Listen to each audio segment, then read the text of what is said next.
Oh, another thing, just dawned on me as well. Reminder again to those people that remember your grades are in Canvas for your tests from last week. If there's anybody who has not yet used your test corrections and you want to use it on this one, let me know. I can bring you in on Friday. It's probably the easiest one. Or if Friday doesn't work for you, we'll see if we can figure out a different time to do it. Okay, but just a reminder, let me know and we'll bring you in if you need to. Okay. All right, let's take a look at warm-up problem number 1 here real quickly. So if we take a look, vertical asymptotes and horizontal asymptotes, let's start with horizontal. Okay, let's start with that first. Horizontal asymptote. Remember, in order to do this one, we have to compare the degree of the numerator to the degree of the denominator. Okay, so what degree is the numerator on this one? What degree do we have? What power? What's the highest power?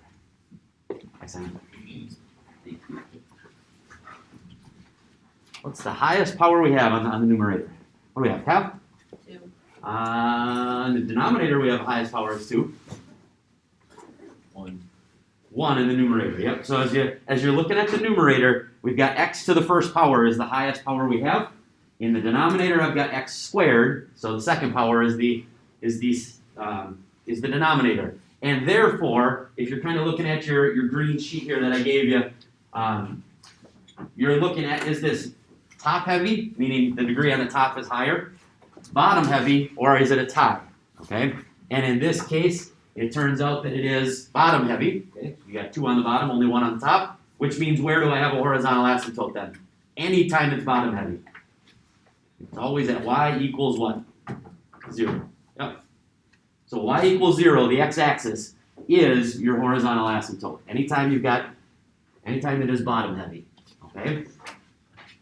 So then we look for vertical asymptotes. Okay? And if we're looking at vertical asymptotes, how do I find any vertical asymptotes? What did we talk about yesterday? It's always when what is true. They always occur where I guess. 0. Something with 0. What is it? Vertical asymptote. I don't know. What is 0? Vertical asymptotes are always when what is 0? Which one? Oh, the denominator. Okay? You can't have 0 in the denominator. You can't divide by 0 in a fraction. And therefore, we have to figure out, well, what values of x would make the denominator equal to 0, and then we need to eliminate those. That's why there's vertical asymptotes there. Okay? So in order to find your vertical asymptotes, one of the things that we're going to do more of today is, let's take the denominator, and let's go through and actually factor it, and then set it equal to 0, and then we'll eliminate those values. So if I factor this denominator, this one, x squared minus 9, is just a difference of squares.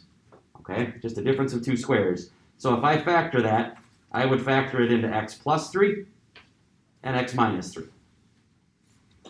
And if those are your 2 factors, then that means x equals negative 3 is one vertical asymptote, and x equals positive 3 is the other. You actually have 2 vertical asymptotes here. So 2 different values that you cannot have in the domain, okay, that you can't have in the denominator. If I plug either of those back in, you would end up with 0 in your denominator, and that's an issue. You can't have that. Okay? So that leads us, like I said, that's kind of some of the stuff we talked about yesterday. If we take a look at the second one, the simplifying problem here. If we take a look at that one, what do we need in order to add 2 fractions together? Just in general. You always have to have what? Common denominator. Common denominator. Which means, in this case, what's my common denominator? 12. Okay? You could go to 24, okay? But the least common denominator, lowest common denominator, is going to be 12 in this case. Which means, for the first fraction then, in order to get to my common denominator of 12, I'm going to just set this up here. We're going to get both of these to 12. That means I need to multiply by 3. And anything you do to the numerator, or excuse me, the denominator, you have to do the same thing to the numerator. Okay? So we're going to multiply both top and bottom by 3, because really then all we're doing is multiplying by 1. Okay? 3 over 3 is just 1, does not change the problem at all. So if we take a look, if I multiply the top, and I'm going to think about this as a quantity, I'm going to distribute. We have 3x plus 6 over 12. There's your first one. The second fraction, we need to multiply the denominator by 2, which means I need to multiply the numerator by 2. Again, just a fancy way of multiplying by 1. And once again, we distribute, you get 2x minus 2. And now at this point, now that you've got common denominators, now you can put them together. Okay, so ultimately, we will have 12 in the denominator. If we take a look, we've got a 3x and a 2x, which means we've got a total of 5x when I put those together. We have a plus 6 and a negative 2. I combine those and we end up with a plus 4. And there's your final answer right there. Okay. Find your common denominators and then combine your two terms into one. That's what we're looking for. And like I said, part of the reason I put that there is because that's kind of where we're headed next week. We're going to spend some time on that next week. So it's a little bit of a preview, just reminding you of some of that stuff. How are we doing? Any questions on any of this? Doing okay so far? Okay, now let's go to the actual assignment then. The assignment that I gave you yesterday, we did number 8 together, where you had two vertical asymptotes. If you remember that one. And I asked you on this assignment to find the vertical asymptotes, the horizontal, the x-intercepts. It says x-intercepts, but yesterday we were doing x and y-intercepts, and then it asked you for the domain as well. Okay, so if we take a look, anybody have any specific questions that you want to go over? Because I don't have anything specific that I want to talk about, but if you have a question, I will gladly go over it. We'll take the time. If it's not making sense, like I said, now would be a good time before we start moving forward. Anything not making sense at all that you want to go over, whether it's front side of the worksheet or back side. Yeah. Can you just go through 1, 2, or 3? Sure. Anybody have a preference? 1, 2, or 3? Okay, 1 it is. We'll just go over the first problem. So same thing. We're going to kind of work our way through in this case. So let's start off with the horizontal asymptote.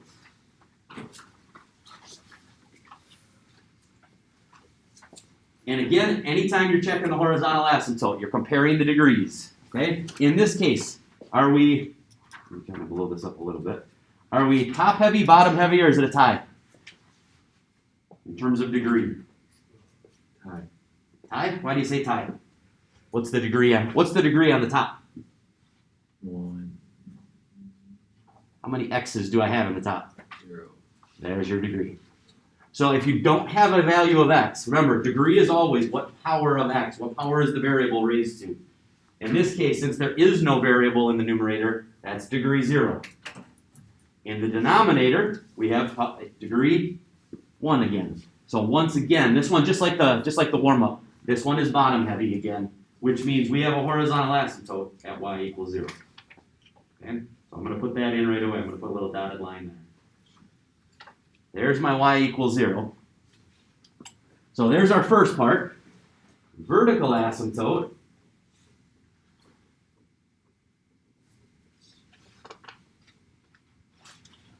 In this case, remember, vertical asymptotes occur wherever the denominator equals 0.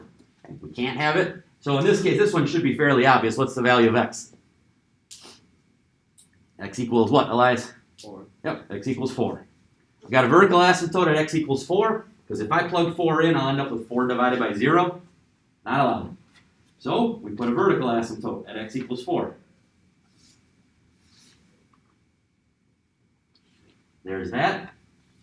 And now we're going to add in x-intercept, y-intercept, that kind of stuff. Okay, so let's go to the x-intercept next. So remember, since day 1, okay, and I don't mean day 1 of this, I mean day 1 of algebra, we had said all the way from the very, very beginning, when we started way back with linear functions, the x-intercept is always when y equals 0. Okay? So in that case, if I were to take this and set this equal to 0, we talked about this yesterday, when does a fraction equal 0? Always. Fraction equals 0 when what is true? Abby, what do you think? When does a fraction equal 0? Huh? When the 0 is in the numerator? When the 0 is in the numerator, exactly. 0 divided by something is always 0.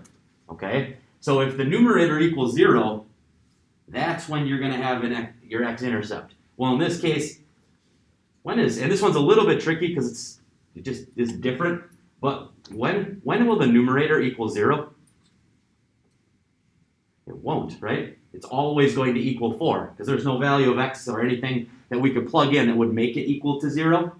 So in this case, the numerator will never equal 0, which means we do not have an x-intercept. Okay? None. There isn't one. But that's how you normally would find it. You would figure out where does the numerator equal 0. And then final problem here, final part that we need, the y-intercept is always when x equals 0. This one's a little bit easier because all you have to do is just plug in 0 for x and then get an answer. What is the answer on this one? 0, comma, what? What's my y value? What do I get for an answer when I plug in 0? -1. Yeah, we get 4 over -4, which then reduces to -1. So 0, -1. There's at least one point that we know is on the graph. And now if we put this all together, okay, if we go through and we put this whole thing together, remember we had said you're going to kind of have those two curves is the idea, and they're always kind of opposites each other. Okay? So in this case, because I know that this point is kind of down in this area down here, I know that's where one of the curves is going to be. So I can sketch that in. There's one curve.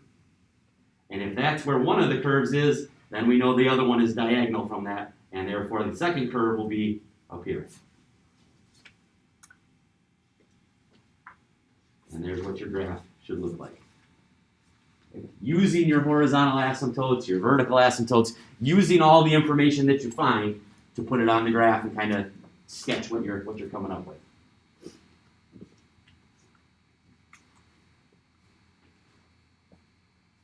The only thing left that they had asked for on this one, they asked you for what is the domain. And in this case, hopefully it's it should be fairly easy because it's always all real numbers except, remember domain is x. What's the only value of x that we cannot have? 4. That's where the vertical asymptote is at. So it's all real numbers except x cannot equal 4. Everything else is fine. So wherever your vertical asymptotes occur, those are the ones that are eliminated from the domain. What if I asked you for the range, by the way? All real numbers except what for the range? Was it? I heard somebody kind of say something. Domain x can't equal 4. Range, what can y not equal?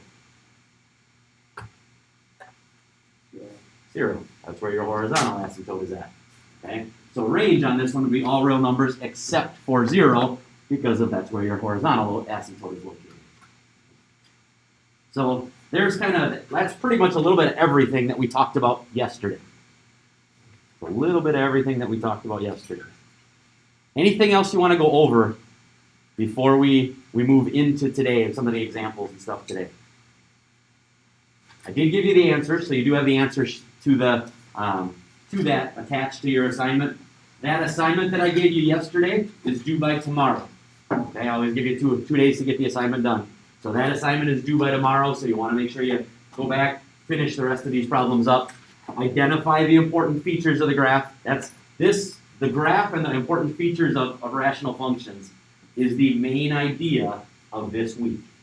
Okay, that is the main concept of this week. Next week, then, we're going to get into kind of operations with these equations, like adding fractions together, subtracting, multiplying, dividing, and then eventually we'll get into solving, and that'll take us to the end of the chapter. Okay? So that's the idea. All right, if we don't have any other specific questions, then let's go to the actual notes now. Let's go to your note sheet, and let's talk about where we're headed today. There's one thing we didn't talk about yesterday.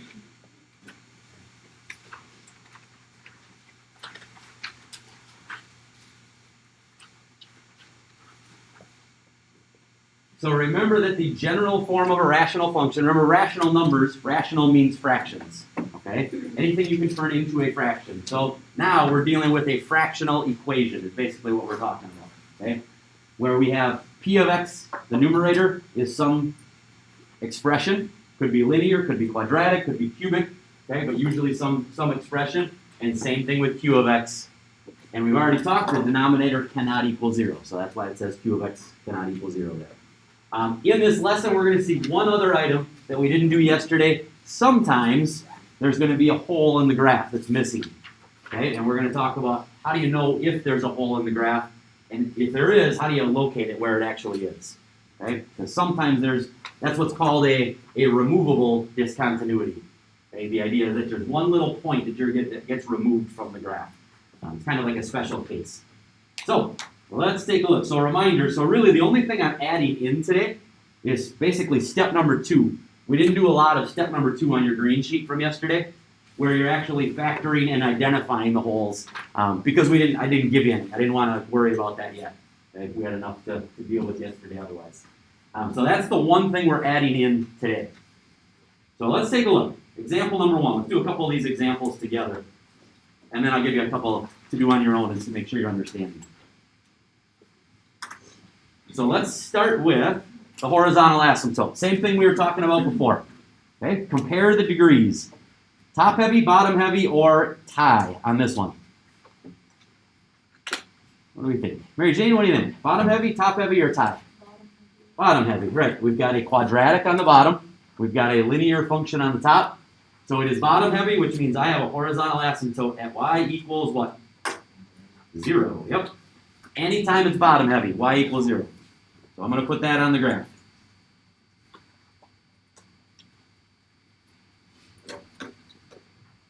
All right, so now here's what we're going to do. So now in step 2, if you take a look at your green sheet, now we're going to factor.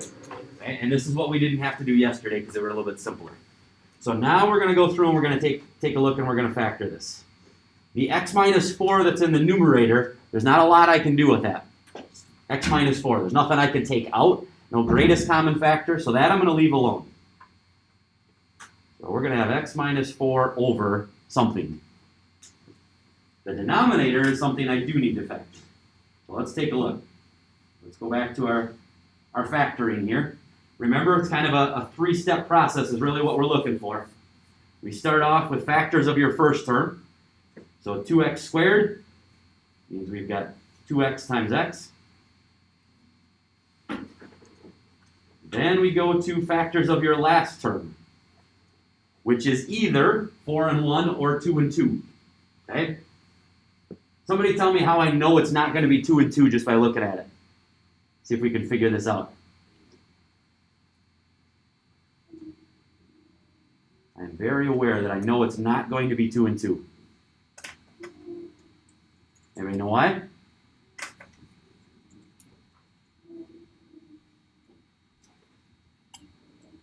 If I put a 2 in this spot right here, I'd have 2x either plus 2 or 2x minus 2, right? Which means I have a greatest common factor. I could factor out a 2. Do I have a greatest common factor in the original problem? And if you don't have a greatest common factor in the original problem, then you can't have a greatest common factor when you're factoring it. Okay? So I know right away, just based on that it's not going to be 2 and 2. It's got to be 4 and 1, and you just got to figure out which one goes where. And remember what you're then doing. So let's say that using the same logic. Does it make sense to put 4 in the first spot? The same thing, right? Then I create a greatest common factor. So it doesn't make sense to have 2x either plus 4 or minus 4, because then I would have a greatest common factor that I do not have in the original problem. So let's go ahead and let's put in a 1 and a 4. And remember what you're looking for then is you're checking the 2 outside terms, you're multiplying those, and the 2 inside terms and trying to get this middle term out of that. So on the outside, I've got 8x. The 2 inside terms will give me 1x. And from 8 and 1, I need to get a negative 7 when I combine those. Which means this is going to have to be a minus 4, and that's going to have to be a plus 1. So just going back to that factoring. Factors of your first term, factors of your last term, and then check the inside and the outside to see if you can get the middle. Okay? Now, what do you notice about what we have here? The rational function with the factors. What do you notice about that? What do we end up with?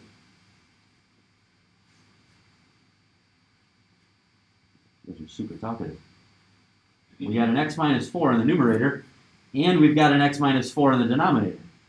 Which means if you've got the exact same factor in both numerator and denominator, you can eliminate it. Or in a different way of saying this, you can remove it. This is when you're going to have a hole in the graph. Okay? If you have a factor that you can go through and you can eliminate, or remove it from the equation, that's when you have a hole in the graph, otherwise known as a removable discontinuity. Okay? So at x, I'm going to have a hole in the graph at x equals, oops, switch that back. At x equals 4, and we'll figure out the y coordinate in a second. Because if I were to plug 4 in, that's the value that would give me 0. So those two cancel out, those x minus 4s, and that leaves me with, see if I have some room here, 1 over 2x plus 1. Okay. You're left with the 1 over 2x plus 1. So the next question then is, well, how do I know where the y coordinate of the hole is? The x coordinate came from the factor that I canceled. The y coordinate, all you're going to do is take that value of 4 and now plug it back into your simplified. Figure out what's the y coordinate that goes with it, but it has to be in the simplified version, because if you plug it into the original, you'll get 0 in the denominator. Okay? So if I plug that in, I end up with 2 times 4 is 8, plus 1 gives me 9, which means the y coordinate that goes with this is 1, 9. There is a hole in the graph at coordinates 4, 1, 9. And so on the graph, I'm going to actually at least attempt to put that there. So we have 1, 2, 3, 4. We're about right, let's just say about right there. I'm just going to put a little open hole on the graph. And approximate it the best you can. Obviously, 1/9 is hard to plot. So let me stop for a second before we move on. Any questions with where that came from? Yeah, Kyle? Wait, how did you get y? So I took this 4 that we, does it make sense where the 4 came from? Can you explain where you got the 4? Okay, yeah, let's go back. That's why I asked. Before we move on, let's make sure we're making sense. So notice here I had x minus 4 as a factor that I'm canceling. Well, as always, we can't have 0 in the denominator. So if x equals 4, you get 0 in the denominator here. But because we're canceling it, that's why it's a hole and not a vertical asymptote. We're actually getting rid of the x minus 4, but that means that leaves a hole in the graph. So it's really just the zero product property with the factor that's getting canceled. Okay? So that's where the 4 is coming from. The 1/9 is coming from taking that value and then plugging it into the simplified version after you canceled. So 2 times 4 gave you 8, plus 1 more in the denominator. This equals 1/9 if you plug 4 into it. So the 4 comes from what you canceled, and then you're substituting it in to the simplified rational function to find the y value that goes with it.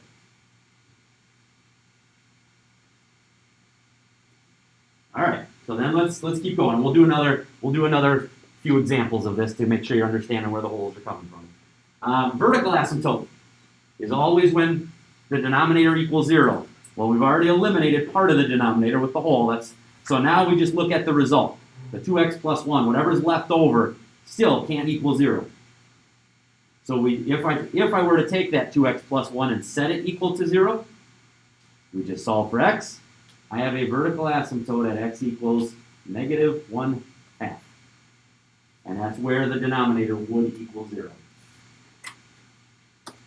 So once again, we'll put that approximately on our graph.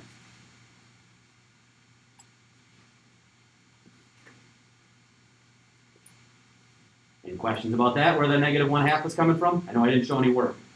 But all it is it's just setting the denominator equal to 0. And solving. All right, x-intercept then is when y equals 0. Okay? X-intercept is when y is equal to 0. So once again, if we go through and we plug this in, now, if I'm going to set this equal to 0, remember we said it's when the numerator equals 0? I can't do it in the original one because remember we end up canceling the x minus 4. You got to set the final one equal to 0, the numerator. And when will the final equation equal 0 in the numerator? Just like our warm-up, it won't. Or just like our other problem we talked about, it's always going to equal 1, which means there are no x-intercepts again. And finally, the y-intercept then is when x equals 0, and once again, you just plug it in, okay? Substitute that in and see what you end up with as a final answer. And this one, you should get the same answer regardless. When you simplify, I'm going to once again go to the simplified version. If I plug 0 in, 2 times 0 is nothing, plus 1 gives you 1, ends up with being 1 over 1. There's your y-intercept, 0, 1.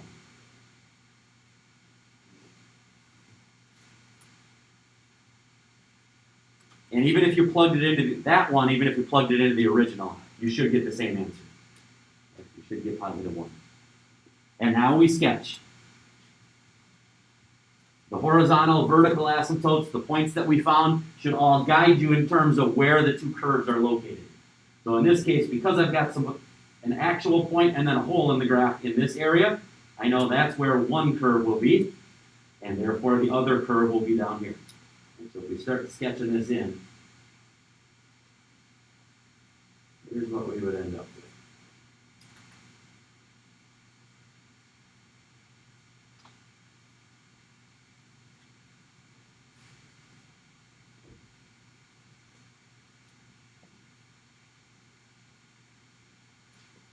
Most of what we just did is the same as yesterday. You find the horizontal asymptotes the same way. Vertical asymptotes are when the denominator equals 0. X-intercept is when the numerator equals 0. Y-intercept is when x equals 0. Okay, so there's a lot of the same stuff. The one new thing that we looked at is having to factor and then in this case cancel out the factor, which leaves a hole in the graph. And that's the one new piece. Let's do one more together now that we've kind of had a chance to go through some of it and kind of see the process. Let's take a look at another one and see what you come up with on this one.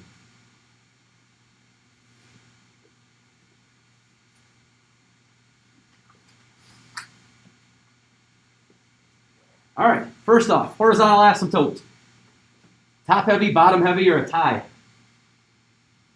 This one's a tie. You got a quadratic in both top and bottom, which means we default to the coefficients, the numbers in front of the x squareds, which the number in front of the top x squared, really there's a 1 sitting there, and there's a 1 sitting here. Well, 1 over 1, you've got a horizontal asymptote at y equals 1. Okay? It's just the ratio of those coefficients. 1 divided by 1 gives you 1. And we'll put that in right away as well. Y equals 1. There's my horizontal asymptote. Now, to see if we have any holes in the graph, we need to factor and see if I can cancel anything. Just as a heads up, you won't always have a hole in the graph. You might factor and not have any common factors, and then it's just like what we were doing yesterday. Okay? But you always have to check if you can. So in this case, if we factor, numerator I can factor. X squared minus 4 is just a difference of squares. That's going to factor to x plus 2 and x minus 2. Denominator you can factor as well. Factors of your first term, you've got x times x. And now you're trying to get factors of 4 that will also add to 4. Turns out that on this one, you're going to have an x plus 2 and an x plus 2.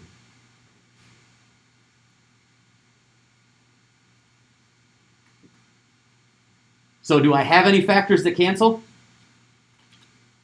I do, right? Which means if I have any factors that are canceling, that means I have a hole in the graph.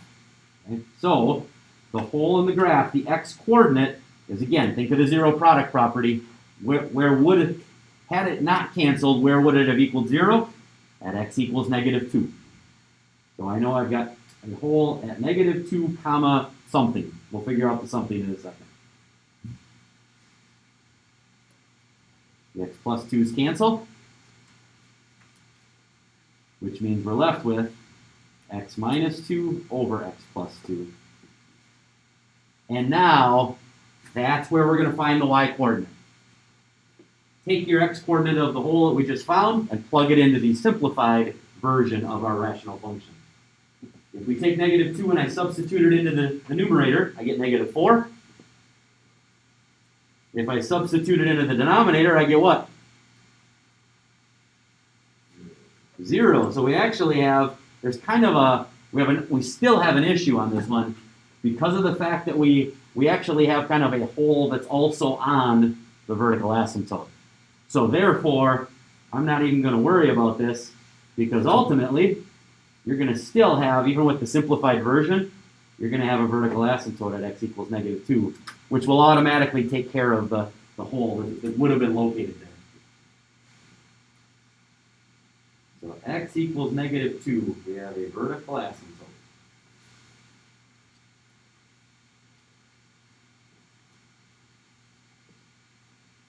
And now we're right back to the x-intercept and the y-intercept. X-intercept is when y equals 0. And remember, a fraction equals 0 when the numerator equals 0.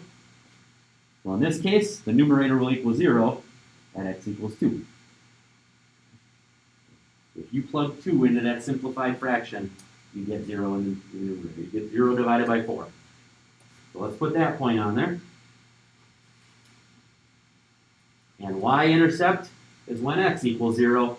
And this one doesn't matter whether you plug it into the original or the simplified one. I'm going to use the simplified one just because it's a little bit easier. You end up with negative 2 over positive 2, which is negative 1. 0, negative 1. There's another point.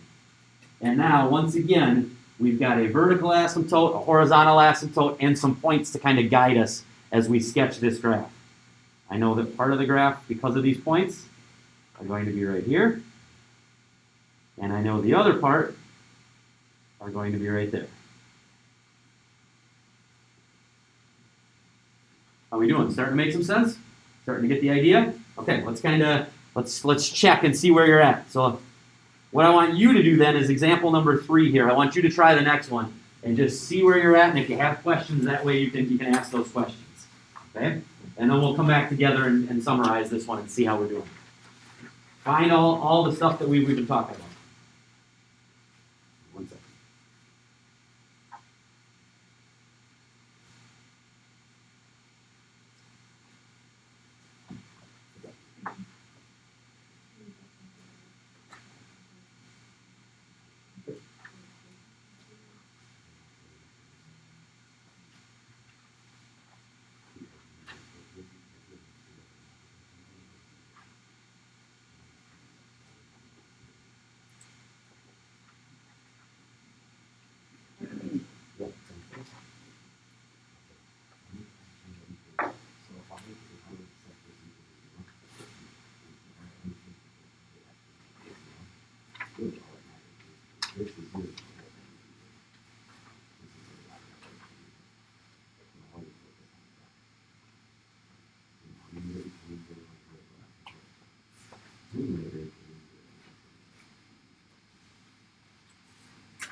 Not necessarily, but if there's no factor that can cancel, there's no hole. Yep, they just put none.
Okay. All right. Well, we'll get you there.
If you do finish that one and you want to go on to, if you're waiting, go ahead and just try the last one so rather than waiting, just see what you got.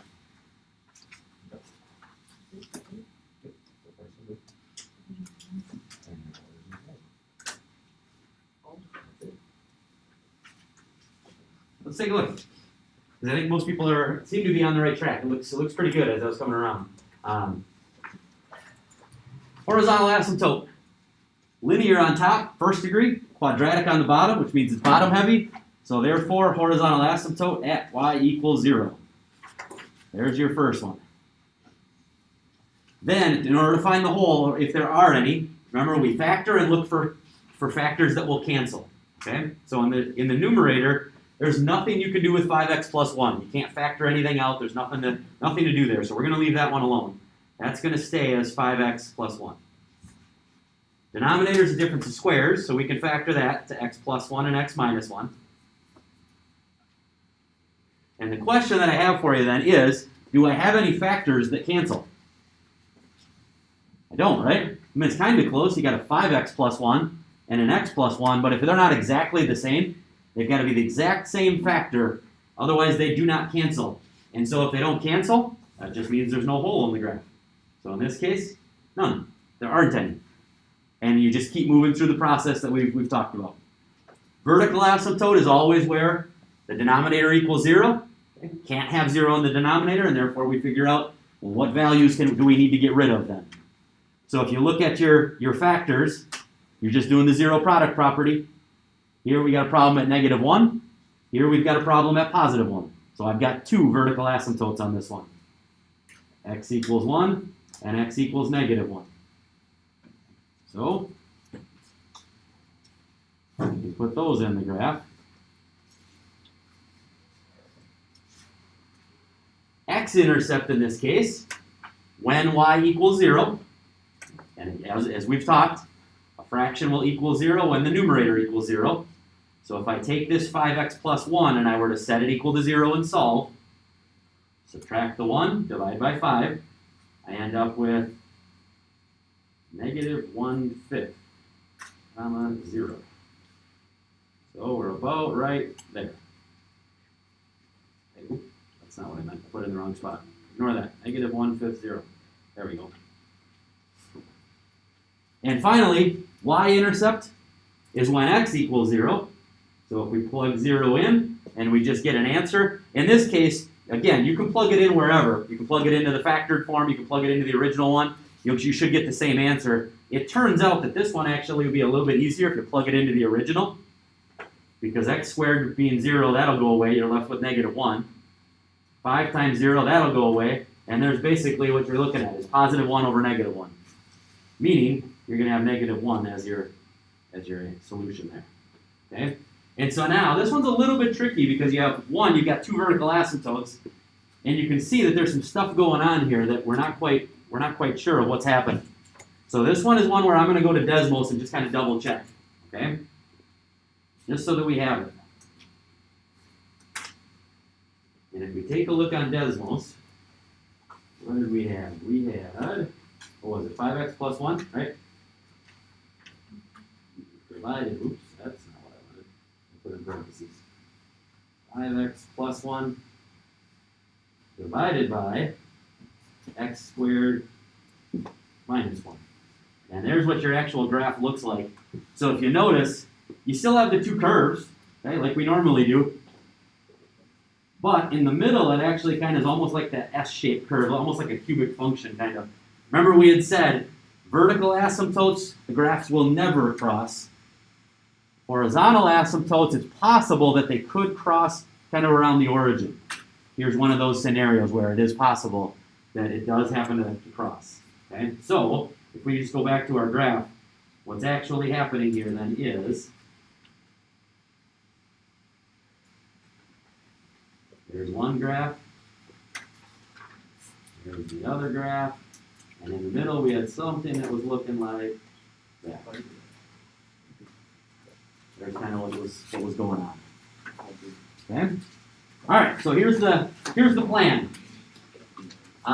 As you work your way through, I'm going to give you a second assignment now where some of the problems do have holes in the graph.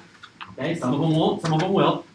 This one, I did not give you the answer key right. Oh, I did give it. Never mind, I thought it was very good. Oop, hang on, I'm looking at A1 still. This one is not, the answer key is not here, but as always, it's out on Canvas. You can take a look and double check stuff. Or you can always just double check it on Desmos if you'd rather. Okay, that's fine too. The biggest thing I will tell you is this. Check your answers. Don't just look at the graph and then start drawing stuff in, because otherwise what's going to happen is you're kind of setting yourself up for failure when you get to the test, because you're not going to have the graph, nor are you going to have Desmos available. And then all of a sudden you'll be like, oh shoot, now I don't know what I'm doing. Okay, so just a heads up. Desmos, I'm more than happy to let you use Desmos or the answer key to check your answers. So please don't set yourself up for failure by doing problems using those and just copying what you see and have no clue where it's coming from. Because you're going to get to the test and there's going to be blank graphs then, and you won't be able to do anything. So just a heads up on that. Tomorrow is nothing new. Tomorrow is kind of a cleanup day, catch-up day, question day, that kind of idea where we can go through and hopefully, if you're struggling, you can get some individual help. I would like to go over at least a question or two as a whole group before I have you do something individual, just so that we can, again, discuss a few things. But that's kind of, and then I've got another assignment for you. And I'm even thinking possibly into Thursday, I might even still just make sure we're understanding the graphing stuff before we move on. Okay? Because there are a lot of details here. So that's the plan, just to give you a heads up. Here is the worksheet for today. And again, reminder, if anybody is wanting to come in to use your test corrections on this chapter, please let me know, and we'll set something up for this week.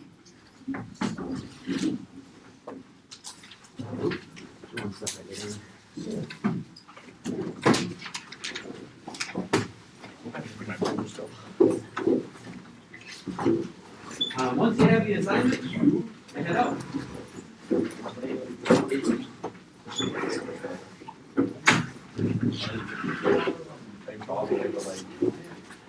I can just walk over.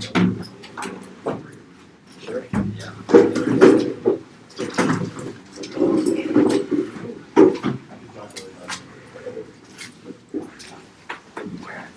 Good luck on your test there, Devin. That's great. That's great. Yeah. Is that